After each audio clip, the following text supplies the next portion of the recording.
সবাই ভালো আছেন। গত ভিডিওতে দেখিয়েছিলাম ফ্রিপিকে অ্যাকাউন্ট কিভাবে করবেন এবং ফাইল কিভাবে আপলোড করবেন। তো আমি বলেছিলাম যে এই ফাইলগুলো কিভাবে অ্যাপ্রুভ করে না রিজেক্ট করে সেগুলো আমি দেখাবো বলেছিলাম। আমি ফ্রিপিকের ধারাবাহিক কয়েকটা সিরিয়াল অনুযায়ী আমি ভিডিও দেওয়ার চেষ্টা করব বা আপনাদেরকে ক্লিয়ার করার চেষ্টা করব যে এই অ্যাকাউন্টে কীভাবে কাজ করতে হয় বা কীভাবে কাজ করলে আপনার ফ্রিপিক অ্যাকাউন্টগুলো একটা ভালো পর্যায়ে নিয়ে যাবেন। তো আজকে একটু ইমপ্রুভমেন্ট ক্লাস হতে যাচ্ছে।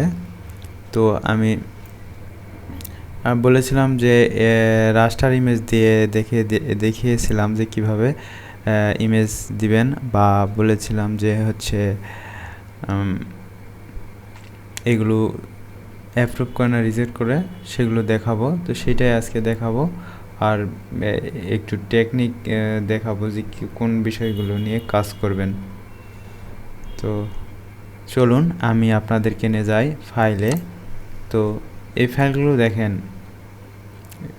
আমি দিয়েছিলাম 25টি। তো ফ্রিপিকে প্রথমে 25টি ফাইল দিতে হয়, এখন আগে 10টি করে দেওয়া লাগতো, এখন আপডেট করছে তারা 25টি ফাইল। তো আমি আপলোড করেছিলাম, তারপরে এখানে ইন রিভিউতে ছিল ফাইলগুলো, আন্ডার রিভিশনে ছিল।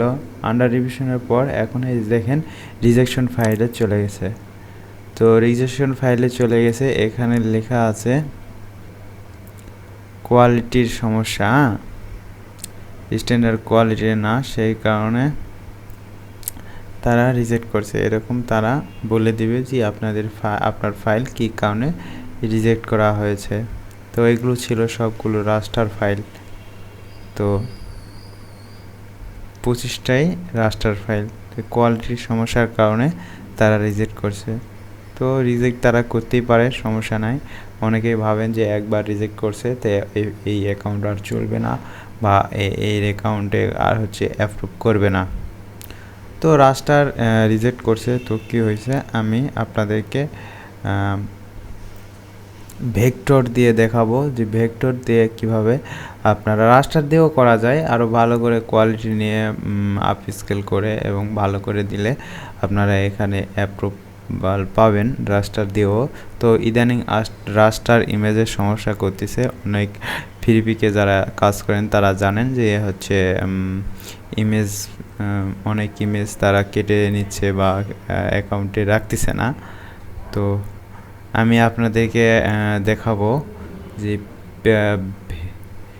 ভেক্টর ইমেজ দিবেন, ভেক্টর ইমেজ দিয়ে কিভাবে অ্যাপ্রুভাল পেতে হয় ফ্রিপিক অ্যাকাউন্টে। যদি আমাকে এখানে অ্যাপ্রুভাল দিত তাহলে এই যে পাবলিশ সেকশনে আসতো, এখানে এসে থাকতো এবং এখান থেকে সবাই কিনতে পারতো, ঠিক আছে। আর আমি এই পাশের ড্যাশবোর্ডটা আপনাদেরকে গত দিন দেখিয়েছিলাম হয়তো, তো তাও একটু আপনাদেরকে বলি। এটা হচ্ছে আপলোড, তারপরে ফাইলগুলো এখানে থাকবে, রিভিশন, তারপরে রিজেকশনে যদি আপনার কয়টি ফাইল রিজেক্ট হয় সেই রিজেকশন ফাইলে থাকবে, তারপর পাবলিক যদি অ্যাপ্রুভাল করে তাহলে পাবলিকে এসে থাকবে। তো আমি প্রথমে আপনারা 25টি ফাইলই দিতে হবে, এর কম দেওয়া যাবে না, কম দিলে হবে না, এটা প্রথমবার, ঠিক আছে। তারপরে আপনি একটি দুটি যে কটি ইচ্ছা বা হাজার হাজার ফাইল দিতে পারেন। তো তারপরে আপনাদেরকে আরেকটা জিনিস দেখাই।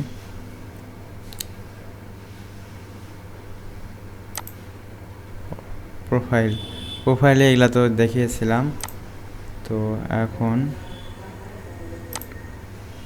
Billing information.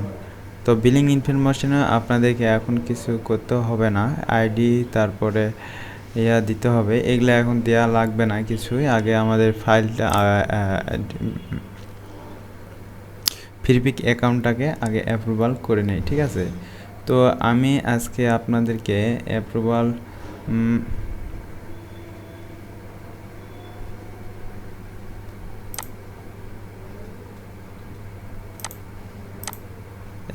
কিভাবে পেতে হয় সেটা দেখাবো, তবে আজকে না, আমি আগামী ক্লাসে আপনাদেরকে দেখাবো যে ফ্রিপিক অ্যাকাউন্ট ভেক্টর ফাইল কিভাবে তৈরি করবেন এবং কিভাবে আপলোড করবেন। হ্যাঁ, এবং সেটারও আমি দেখাবো যে কিভাবে আপনারা অ্যাপ্রুভাল পেয়েছেন না হচ্ছে রিজেক্ট করেছে, সেটিও আমি দেখাবো। এই অ্যাকাউন্টে আমি আপনাদের সামনে দাঁড় করিয়ে দেখাবো ফ্রিপিকের একবারে আপনারা সব কিছু A to Z সব কিছু পেয়ে যাবেন, আমার ইনফরমেশন পেয়ে যাবেন এখান থেকে। তো তার জন্য আপনারা আমার চ্যানেলের সঙ্গেই থাকুন এবং চ্যানেলটিকে সাবস্ক্রাইব করে আমার সঙ্গে থাকুন। এবং আমি গত ভিডিওতে দেখিয়েছিলাম যে কিভাবে আপনারা এই যে ট্রেন্ডিং ভিডিওগুলো ট্রেন্ডিং যে বিষয়গুলো সেগুলো সার্চ করবেন। এই যে ট্রেন্ডিং সার্চ এখানে এসে চাপ দিবেন, ক্লিক করবেন। তো তারপরে আপনাদের এই যে এই পাশে এগুলো দেখাবে যে কী কী বিষয় নিয়ে তারা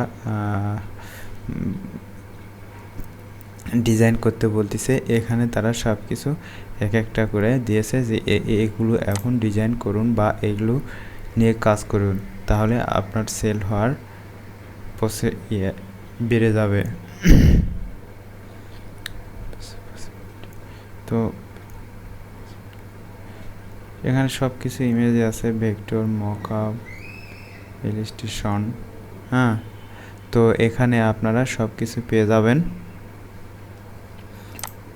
আর এখানে যারা নতুন, যারা এখানে কাজ একবারে ফ্রিল্যান্সিং নতুন, তাদের জন্য আমি আবারও বলছি তারা আমার ভিডিওটি দেখবেন এবং সাবস্ক্রাইব করে রাখবেন, তাদের জন্য খুবই উপকারে আসবে যারা নতুন ফ্রিল্যান্সিং করতে চান এবং ফ্রিল্যান্সিং শিখতে চান।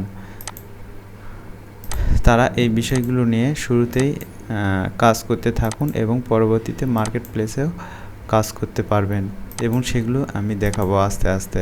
তো ঠিক আছে, তো এই যে এগুলোতে আপনারা এসে এরকম ঘোরাঘুরি করবেন বা দেখবেন যে কোন বিষয়গুলো নিয়ে ফ্রিপিক বলতেছে, রিকমেন্ড করতেছে যে এগুলো নিয়ে কাজ করুন। হ্যাঁ, যারা নতুন তারা এগুলো এসে একটু ঘোরাঘুরি করে দেখতে পারেন।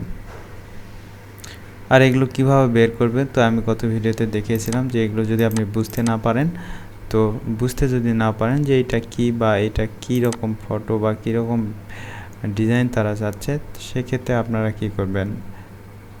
তো ধরুন যে এইটা আপনি বুঝতেছেন না যে এটা কী কিবা এটা কি, এখানে ক্লিক করলেন বা সবগুলো ধরে যদি ক্লিক করেন, টিক দিয়ে কপি করেন, তাহলে হবে কিবা আমি এইটাই শুধু চাচ্ছি যে এই ধরনের ডিজাইন বানাবো। তো এটা কেমন কি আমি সেটা দেখাচ্ছি। প্রথমে এটা যাবেন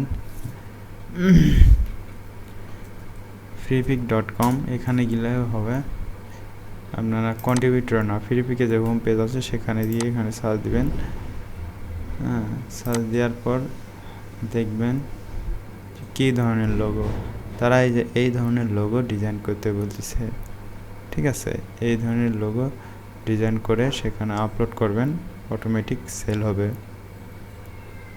ঠিক আছে, এই ধরনের ডিজাইনের কথা তারা বলতেছে। এবং এটা দেখলেন, এইটা যদি দিয়ে কপি করে এখানে নিয়ে সার্চ করেন, তো এখানে এসে দেখবেন তারা এই ধরনের ডিজাইন আপনারা দেখতে পারবেন যে আপনাদেরকে ফ্রিপিক বলতেছে যে এই ধরনের ডিজাইন আপলোড করুন।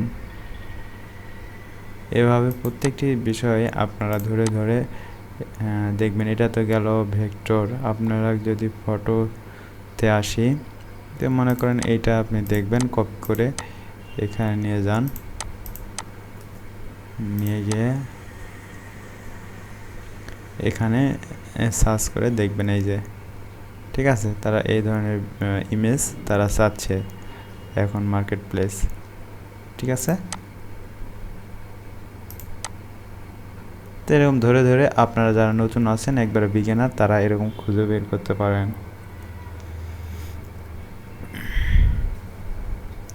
তো আমি আজকে বেশি কিছু বলবো না, আমি এইটুকু আপনাদেরকে দেখানোর জন্য নিয়ে আসলাম যে আমার ইমেজগুলো রিজেক্ট করলো না, অ্যাপ্রুভ করলো। তো আমি আগামী ক্লাসে আপনাদেরকে ভেক্টর ফাইল কিভাবে তৈরি করতে হয় এবং কিভাবে আপলোড করতে হয় ফ্রিপিকের এই বিষয়গুলো আমি আপনাদেরকে দেখাবো।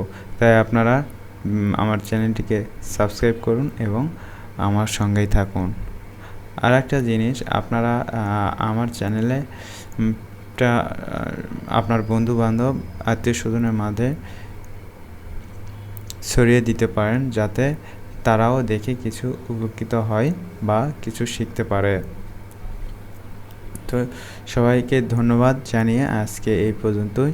সবাই ভালো থাকবেন, সুস্থ থাকবেন, নিরাপদে চলাফেরা করবেন। সবাইকে অনেক অনেক ধন্যবাদ।